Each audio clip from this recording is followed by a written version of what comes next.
Kami Polda Metro Jaya kemudian melakukan penyelidikan kebenaran informasi tersebut.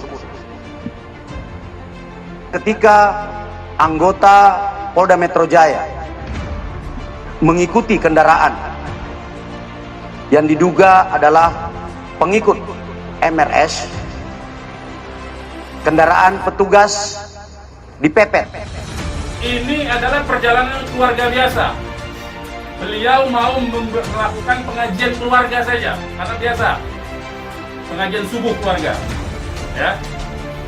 Nah, di dalam perjalanannya lebih kurang pukul 12.30 atau setengah 1 malam, rombongan beliau dengan dikawal. Beliau menggunakan keluarga menggunakan 4 kendaraan roda 4 dan dikawal oleh 4 mobil juga oleh laskar. Ya. Nah, di dalam perjalanan ada orang yang menguntit sejak dari keluarnya beliau dari Sentul itu, ya, terus dikuntit dan akhirnya para penguntit ini berusaha memotong, entah apa tujuannya. Kita sebut karena kita tidak tahu apakah dia petugas resmi atau bukan, karena dia tidak berseragam, ya, harus itu tidak berseragam. Ini orang-orang tidak berseragam, berusaha memotong rombongan, ya, dan menyetop kendaraan. Nah, para pengawal tentu saja bereaksi untuk melindungi, ya, untuk melindungi Imam Besar Habib Rizik Syihab. Itu reaksi normal karena memang mereka bertugas untuk mengawal. Lalu kemudian diserang dengan menggunakan senjata api dan senjata tajam. Fitnah besar kalau laskar kita disebut membawa senjata api dan tembak-menembak. Fitnah itu.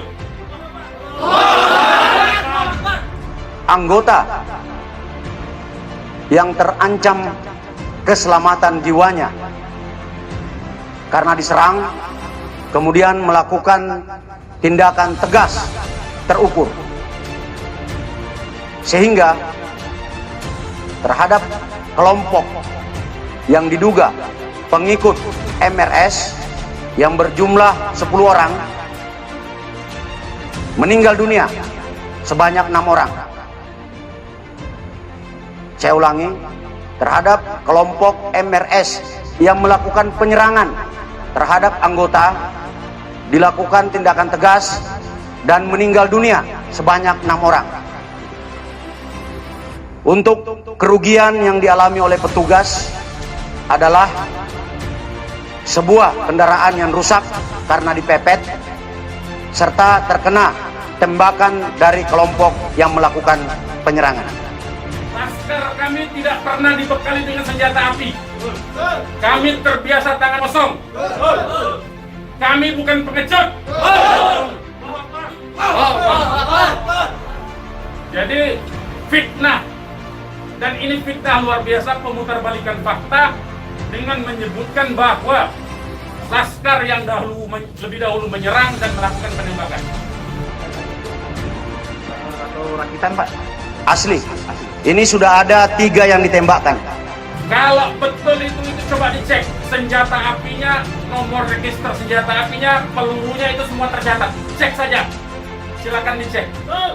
Pasti bukan punya kami, karena kami tidak punya akses terhadap senjata api dan tidak mungkin membeli dari pasar gelap. Ya, jadi bohong sama sekali. Apalagi di FPI, di kartu anggota FPI dan kartu anggota LPI disebutkan bahwa setiap anggota FPI dilarang membawa senjata tajam, senjata api, bahkan dan bahan peledak. Itu dilarang di kartu anggota kita punya. Ya. Nah, jadi upaya-upaya memfitnah, memutarbalikkan fakta, hentikanlah. Jadi dari hasil penyelidikan awal, kelompok yang menyerang anggota ini diidentifikasi sebagai laskar khusus yang selama ini menghalang-halangi proses penyidikan. Kenapa kami menyatakan laskar kami dalam keadaan hilang? Karena memang kami belum tahu keberadaannya di mana. Itu membuktikan bahwa mereka dibunuh dan dibantai. Ya. Kalau sejak awal tembak menembak itu berarti dia tewasnya di tempat, toh. Tewas di tempat pasti banyak. Semalam saya sendiri sampai jam 3 sudah ngecek dengan teman-teman yang di lapangan, tidak ada jenazah di situ, tidak ada keramaian di situ. Yang ada justru petugas aparat setempat yang ada di lokasi yang diperkirakan di sekitar pintu tol Karawang Timur. Ya, di tengah malam itu saya suruh cek. Begitu saya mendengar ada berita terjadi ada laskar kita yang ditembak, kita suruh cek ke pintu tol Karawang Timur. Ternyata tidak ada mobil laskar di situ. Mobil laskar tidak ada, jenazah tidak ada. Kalau itu memang tembak-menembak dan tewas di tempat, itu pasti ada jenazah di situ. Pasti membutuhkan proses lama untuk evakuasi di situ. Tetapi ini tidak ada.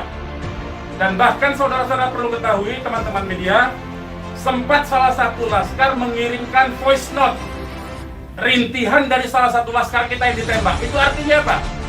Itu artinya laskar kami dibawa ke satu tempat dan dibantai di tempat itu. Dibantai di tempat lain. Itu artinya. Dan kemudian waktu kemudian setelah voice note terkirimkan, tidak ada lagi HP dari laskar 6 orang itu yang aktif kita hubungi.